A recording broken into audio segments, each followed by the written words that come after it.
Je trouve que c'est une façon de protester qui montre qu'on s'implique et puis qui montre aussi que la volonté peut être très forte. Et souvent ce qu'on nous dit quand on dit « Ah, mais l'arme nucléaire, vous en pensez quoi ?» Oui, mais ou sur la guerre en général. En général, quand on demande aux gens la guerre, « Ah, bah si on peut pas faire autrement. » Mais si, on peut faire autrement. Je pense qu'il y a un parallèle et une correspondance entre justement cette difficulté du militant à maintenir sa motivation et son combat, parce que souvent c'est des combats très longs, d'endurance en fait, donc c'est ce qu'on retrouve peut-être aussi dans le jeune où on a besoin de soutien tout au long de cette expérience, où il y a des hauts et des bas. Je vais faire une citation de Jean Giono, il a dit rien. Bon, il était assez désabusé à la fin de sa vie, il a dit « Rien à faire contre la guerre, point, je continue, point ». Donc il y a aussi quelque chose de l'obstination dans le jeune, qui est aussi de l'obstination pacifiste. C'est-à-dire que même si tout, y compris l'actualité aujourd'hui, nous semble aller dans le sens contraire de ce qu'on pense, on continue. C'est entraîné, c'est normal. Allez, vous l'évacuez. Allez, on évacue. Et plus vite que ça.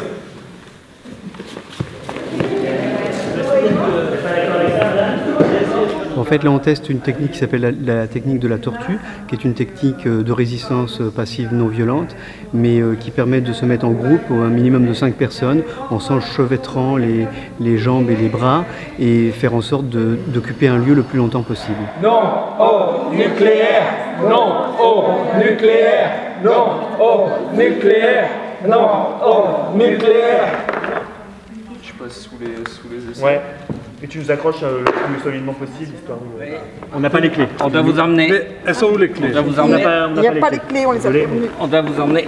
Ah, bah alors ça va être compliqué. Donc on a organisé ce stage de formation à l'action directe non violente pour, en prévision de l'action de demain qui va consister à camper devant le ministère de la Défense en commémoration des bombardements d'Hiroshima et de Nagasaki. Et donc c'est une action et un jeûne militant pendant une semaine contre l'arme nucléaire, pour l'abolition de l'arme nucléaire.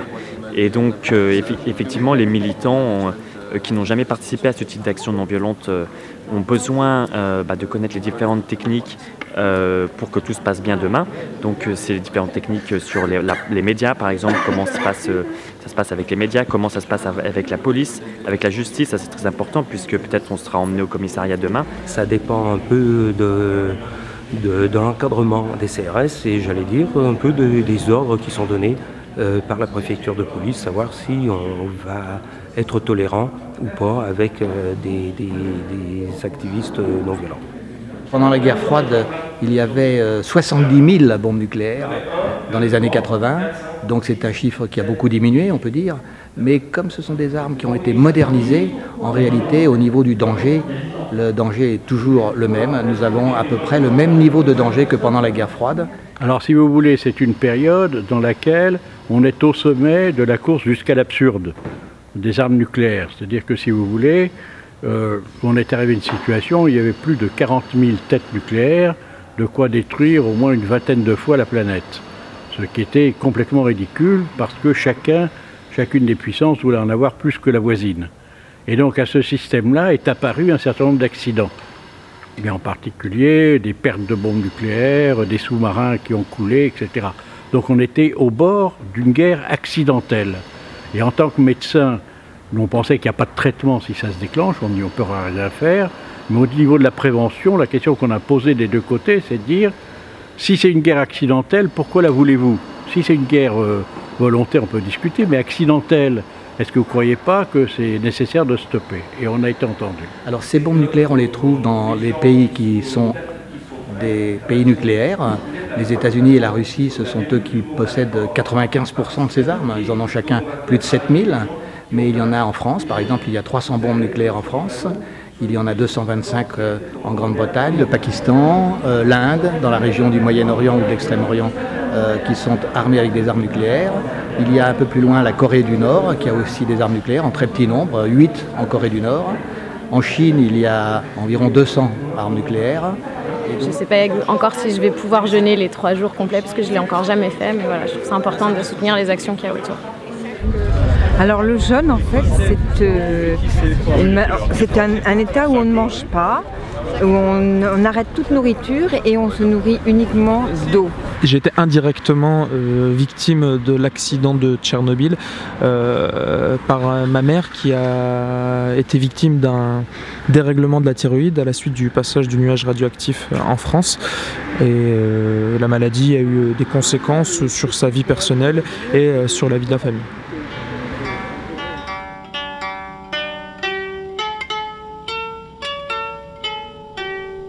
Le Monde, le 8 août 1945, 2 jours après Hiroshima. Une révolution scientifique. Les Américains lancent leur première bombe atomique sur le Japon. L'Humanité, le 8 août 1945, 2 jours après Hiroshima. Les travaux du professeur Joliot-Curie ont été un apport énorme dans la réalisation de cette prodigieuse conquête de la science. France Soir, le 9 août 1945, 3 jours après Hiroshima, l'emploi de la bombe atomique ouvre des horizons illimités. France Soir, le 10 août, le lendemain du bombardement de Nagasaki. L'homme pourra tirer demain plus d'énergie de quelques grammes de matière désintégrée que de la houille, de l'eau et du pétrole.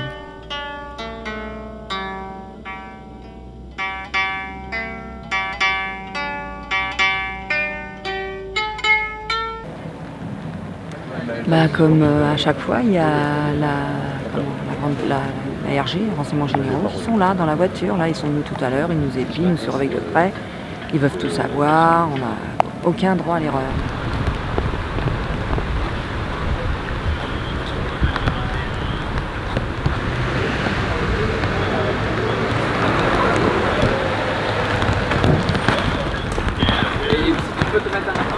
On est sur le terrain, on occupe devant le ministère pour se positionner contre les armes nucléaires. Et voilà. On est là, on agit, il faut y aller. On ferme.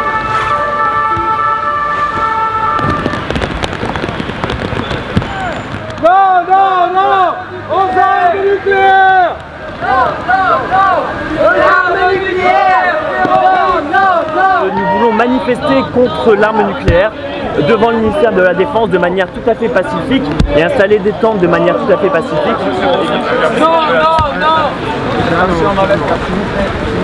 Si on peut pas discuter avec vous. Non au nucléaire et aux armes nucléaires. Nucléaire, terrorisme. Mais là, non, non, là on cède pas, là on est. D'accord, d'accord. Allez-y. Oui, je suis entrée. Interdit aux gens de s'installer. Donc, a priori, la préfecture a pour ordre de nous évacuer le plus loin de la vue des Parisiens.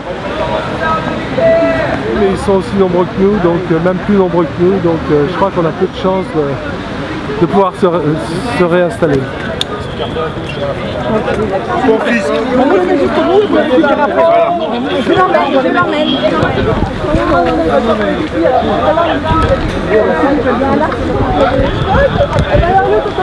S'il vous plaît, madame. S'il vous plaît. C'est de la réquisition? Vous les réquisitionnez? Non, on promet de nous les rendre. Ah oui, les rendre après? Non, je sais pas. Si, c'est on va situer. Et ben ils nous ont demandé de sortir, alors on a dit non une première fois. Et puis finalement ils nous ont sortis de force et ils nous ont amenés ici pour qu'on mette nos tentes. Voilà. Tout de suite, nous avons décidé donc de remballer toutes nos tentes et de partir au mur de la paix une fois que ce sera prêt. Voilà, et nous allons nous retrouver, sûrement faire un débriefing au mur de la paix et puis on verra exactement ce qu'on fera. Moi j'étais quand même agréablement surpris qu'on arrive à mettre les tentes devant le ministère, par contre beaucoup moins agréablement surpris par le fait qu'on était viré si vite. Manu Militari, je pense que c'est une gabegie ce genre de moyen déployé pour une action qui au final bénéficie aux gens qui nous l'empêchent de la faire. Parce qu'aujourd'hui ça nous coûte 4 milliards d'euros par an quand même l'arme nucléaire et on préférait que cet argent soit mis plutôt qu'à terroriser nos voisins dans des choses qui nous semblent plus utiles, plus indispensables comme l'éducation, comme la santé.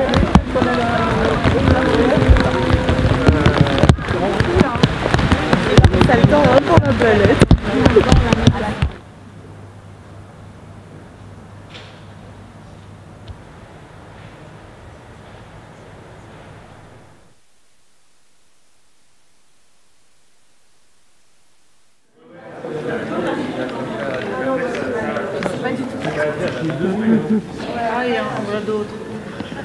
Je suis en train de raccorder des morceaux de tricot pour faire une grande bande tricotée de 11 km. Voilà, c'est sur une initiative des Anglais. Elles avaient l'idée donc de relier deux villes chez elles, qui sont Aldermaston, qui est couplée, jumelée avec Valduc. Ces deux villes produisent et font la recherche sur l'amélioration des armes nucléaires. Et comme elles savaient qu'il y avait un traité franco-anglais, elles ont décidé de faire une écharpe de 11 km qui rejoint les deux villes de production des armes nucléaires. Deux villes donc en Angleterre, Aldermaston et Burghfield.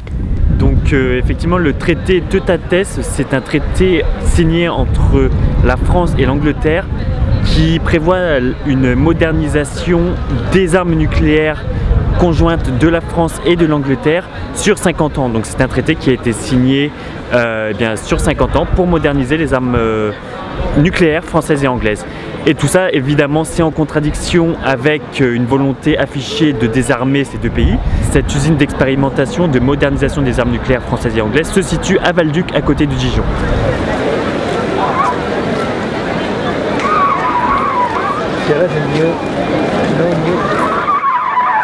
La seule voix discordante fut celle d'Albert Camus, dans l'éditorial Combat. Ses positions lui valurent quelques jours plus tard de violentes critiques. Albert Camus, le 8 août 1945, 2 jours après Hiroshima. La civilisation mécanique vient de parvenir à son dernier degré de sauvagerie. Il va falloir choisir dans un avenir plus ou moins proche entre le suicide collectif ou l'utilisation intelligente des conquêtes scientifiques.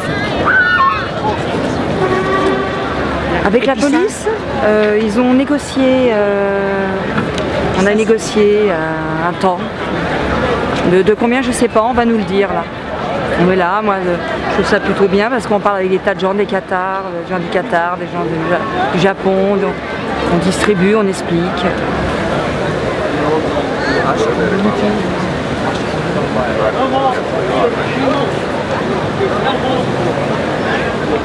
No more Hiroshima. No more Nagasaki. Là, nous sommes actuellement au Louvre, autour de la pyramide du Louvre, et nous sommes ici toujours par rapport à l'abolition de l'arme nucléaire. Et le but est de sensibiliser les touristes qui viennent ici, effectivement, par rapport à la campagne internationale d'abolition des armes nucléaires. Okay, hang on.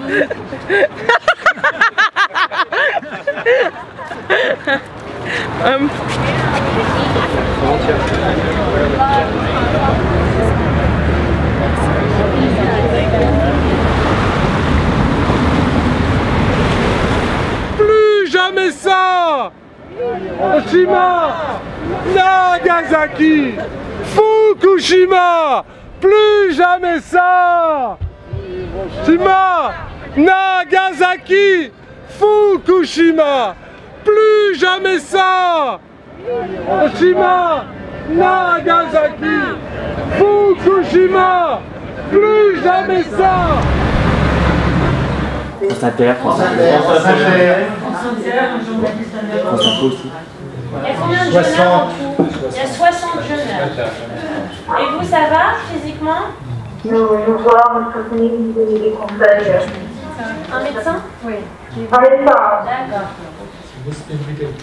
D'accord. Surtout une transparence.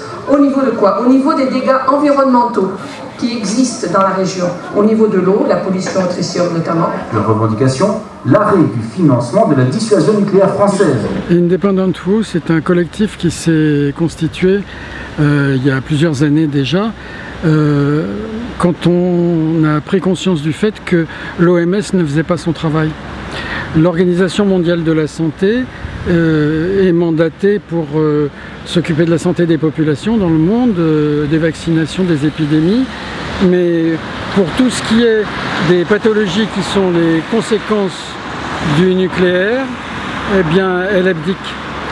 Elle s'est renseignée un petit peu, elle a envoyé des gens pour faire des expertises et il y a des conférences qui ont été organisées. Mais les résultats de ces conférences sont gardés sous le boisseau. Ils sont interdits de publication parce que l'Agence internationale de l'énergie atomique, qui est une autre organisation collègue de l'Organisation mondiale de la santé, qui sont toutes les deux dépendantes de l'ONU, eh bien l'AIEA empêche la diffusion de ces informations parce que ça nuirait probablement à l'industrie nucléaire.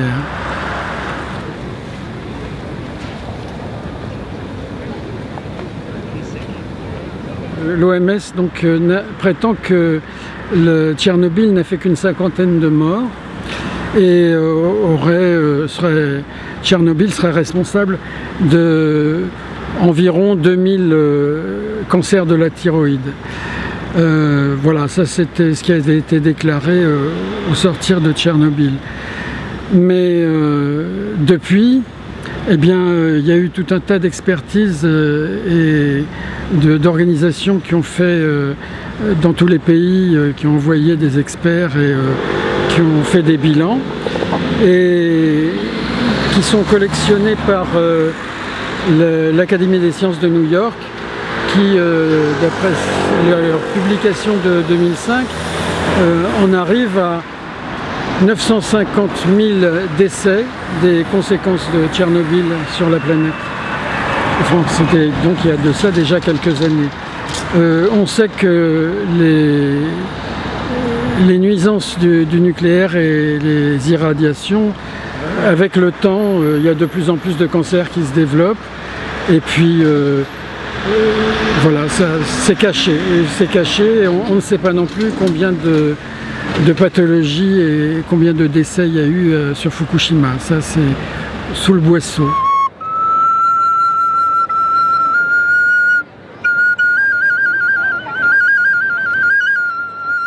On ne sait pas les chiffres sur Fukushima. Et je ne sais pas si on est prêt de les savoir parce que tout est fait pour qu'on ne les sache pas. On sait juste quelques petits arguments très spectaculaires. C'est que le directeur de la centrale de Fukushima est mort d'un cancer foudroyant dans un hôpital, je crois que c'était l'année dernière. Et puis ce journaliste aussi qui, avec arrogance, un journaliste très populaire au Japon, avait bu un verre d'eau contaminé sous les caméras en disant que c'était pas grave et lui aussi est décédé d'un cancer foudroyant. Il y a 2 fois plus d'enfants qui sont atteints des leucémies infantiles autour des centrales nucléaires dans un fonctionnement ordinaire. Voilà. On est là un peu pour interpeller, interroger notre ministre et pour qu'elle prenne position à l'égard de l'Organisation mondiale de la santé pour reconnaître la réalité des nuisances du nucléaire. Il y a une vigie qui a lieu à Genève tous les jours et en conséquence de cette vigie, des personnes ont été reçues à l'OMS et l'OMS a dit qu'elle pourrait éventuellement changer de position si les ministres intervenaient. Et c'est pour cette raison que depuis 2 ans, il y a une vigie devant le ministère de la Santé en France afin d'essayer de faire bouger donc la position de l'OMS. Abolition des armes nucléaires! Abolition des armes nucléaires! Abolition des armes nucléaires! Dans le nucléaire civil, il y a de graves problèmes pour l'irradiation du personnel qui travaille. Souvent, et la plupart du temps plutôt, ce sont des intérimaires et qui travaillent dans les réacteurs nucléaires ou dans un certain nombre d'usines liées au nucléaire. Et le suivi dosimétrique de ces intérimaires n'est pas forcément effectué avec une continuité exemplaire et donc il se pose un problème réel pour les personnels qui travaillent dans les centrales nucléaires et dans les installations nucléaires de suivi pour leur santé. Il y a eu plus de 2000 essais nucléaires dans le monde pour mettre au point les bombes nucléaires et la France en a fait 210 et les conséquences pour les populations qui ont été dans ces régions-là sont dramatiques. Beaucoup de cancers, beaucoup de conséquences génétiques pour les générations suivantes et donc il y a au niveau mondial une volonté d'indemniser et de reconnaître ces dommages aux vétérans, on les appelle des vétérans. Les essais nucléaires en France ont été faits en Polynésie et au Sahara et les vétérans, c'est-à-dire ceux qui ont subi ces essais parce qu'ils habitaient à proximité ou bien parce qu'ils étaient militaires et qu'ils participaient à ces essais, ces vétérans ont fait une association pour qu'on reconnaisse les dommages qu'on a fait à leur santé et qu'on les indemnise.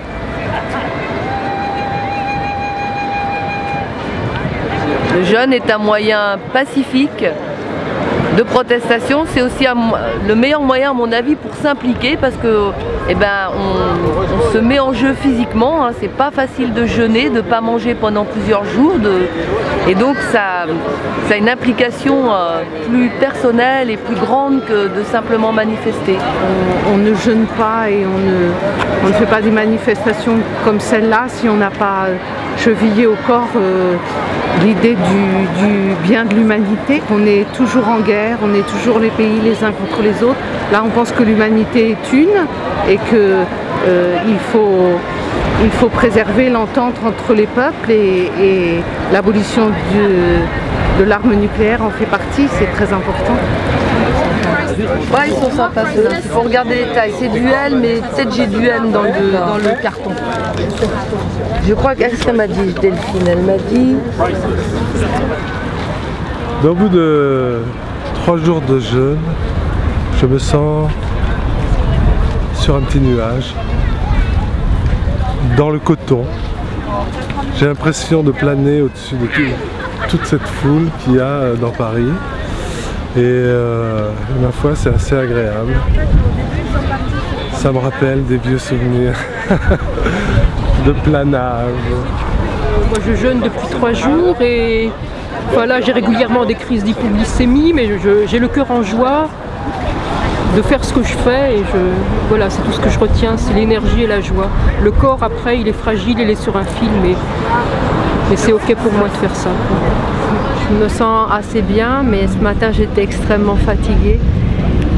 J'ai passé une nuit très pénible en ayant mal partout, mon dos et tout ça. Et une fille de notre groupe, Elisabeth, qui connaît le shiatsu, a fait un massage formidable et je renais de mes cendres. Alors, aucune sensation de faim, pas mal de fatigue, mais que j'oublie pendant les actions. Mais après coup, quand même, c'est un petit peu difficile, mais je vais tenir les 4 jours. Voilà.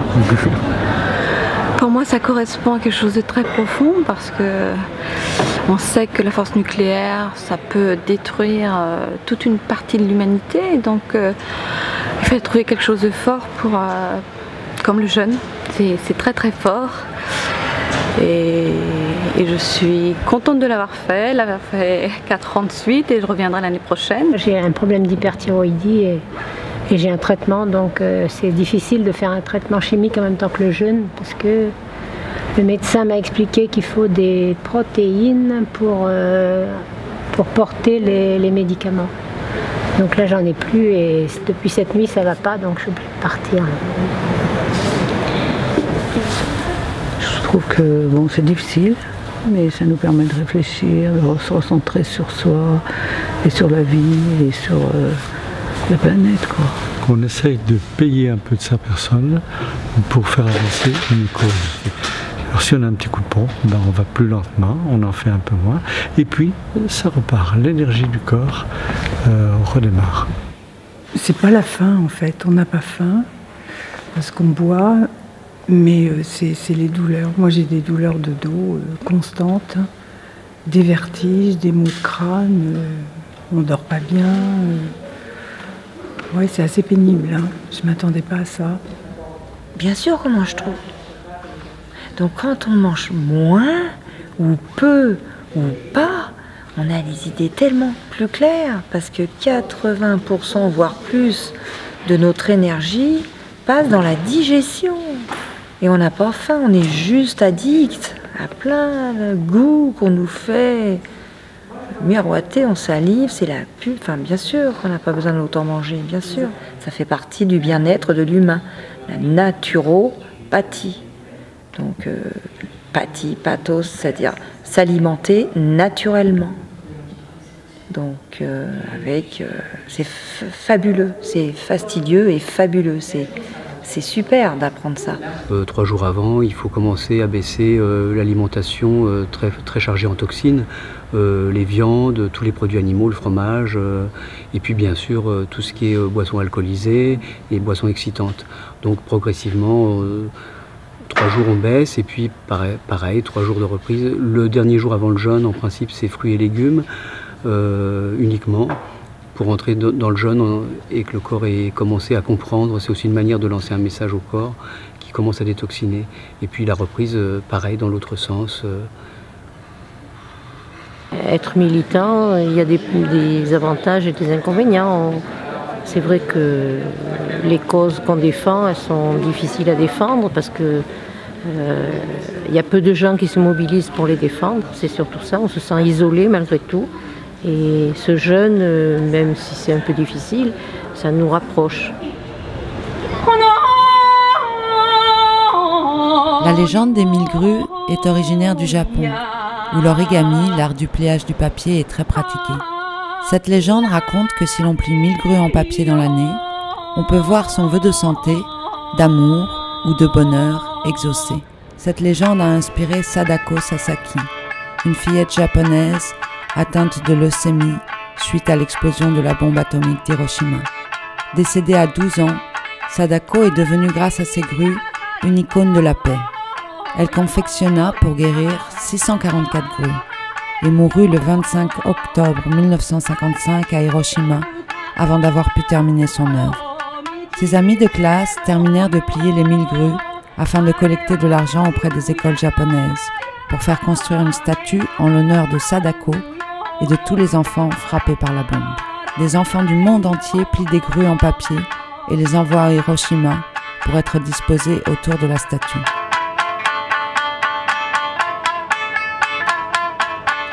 On a parlé pendant ces manifestations de l'idée de la criminalité de préparer de telles armes. On a toujours finalement utilisé les armes qu'on a créées.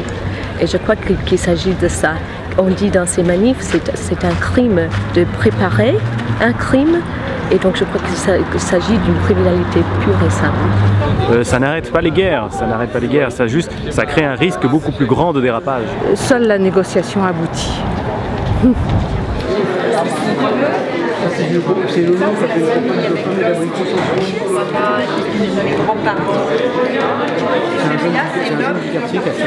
C'est comme une récompense en fait, de se dire nous avons fait quand même un effort qui nous a demandé de la conviction et de la persévérance pendant 4 jours. Et là, de déguster ces bonnes choses, c'est vraiment c'est la récompense, c'est comme une récompense. Donc je pense que ça joue au niveau psychologique, c'est un réconfortant, quoi. C'est pas évident, hein. Je sens que j'y vais très petit à petit pour l'organisme. J'ai un peu d'aigreur d'estomac pour tout dire, voilà. Il faut manger, quand on rompt un jeûne, des petites quantités plusieurs fois. Mais il y a énormément de points qui sont abordés, pas seulement le nombre de morts qui se font lors de l'explosion de la bombe, mais tous les problèmes sociaux qui sont engendrés par ça, notamment bien sûr les problèmes psychologiques que ça engendre, et disons les luttes de la population contre le pouvoir pour tout simplement manger. Voilà, donc il y a énormément de points qui sont abordés et c'est très prenant parce que ça reste un documentaire fiction, donc il y a un réalisme qui prend au cœur, qui prend aux tripes. Je suis indigné par les victimes du nucléaire, qu'elles soient civiles ou militaires en fait. En France, vous savez que nous avons 58 réacteurs sur le territoire, ce qui est énorme vu la superficie de la France. Proportionnellement à notre population et à notre superficie, c'est nous qui en avons le plus. Donc beaucoup disent que le prochain accident nucléaire, il y a 50% de chances pour qu'il se passe en France. Dominique Lalanne, suite à ça, il nous a parlé du cas où l'explosion, où il y aurait une bombe nucléaire qui exploserait à Lyon, en resituant en fait une explosion nucléaire au jour d'aujourd'hui, parce que là le film se passe en 1965 et au jour d'aujourd'hui, avec la société dans laquelle on est, on se base beaucoup plus sur la communication. Donc le fait qu'une bombe explose à Lyon, déjà toute l'électricité et la communication dans la région Rhône-Alpes est coupée d'un coup. Il nous a parlé également des réserves de pétrole qui sont basées également à Lyon et qui auraient des conséquences désastreuses, encore plus que la bombe elle-même. Et enfin, comment dire, bien sûr tous les moyens de secours, tout ce qui est policiers, pompiers, qui se trouvent dans les grandes villes, au centre-ville. Encore une fois, là tous ces moyens sont détruits dès que la bombe explose et donc la population est laissée à elle-même. On vient de rompre le jeûne de 4 jours, donc c'était un moment de fête bien sûr, tout le monde est très content, c'était très bon, la mairie du 2e nous accueille toujours très bien, avec des bons produits bio. Et petit à petit l'énergie remonte, voilà, donc on a fait le bilan de la semaine et chacun va retourner dans sa région et recommencer à s'alimenter et prendre des forces pour continuer la lutte contre le nucléaire, civil et militaire. Qu'on me rende mon père, qu'on me rende ma mère, qu'on me rende mes grands-parents, qu'on me rende mes enfants, qu'on me rende mon être et ceux qui sont mes liens. Qu'on me rende les humains, qu'on me rende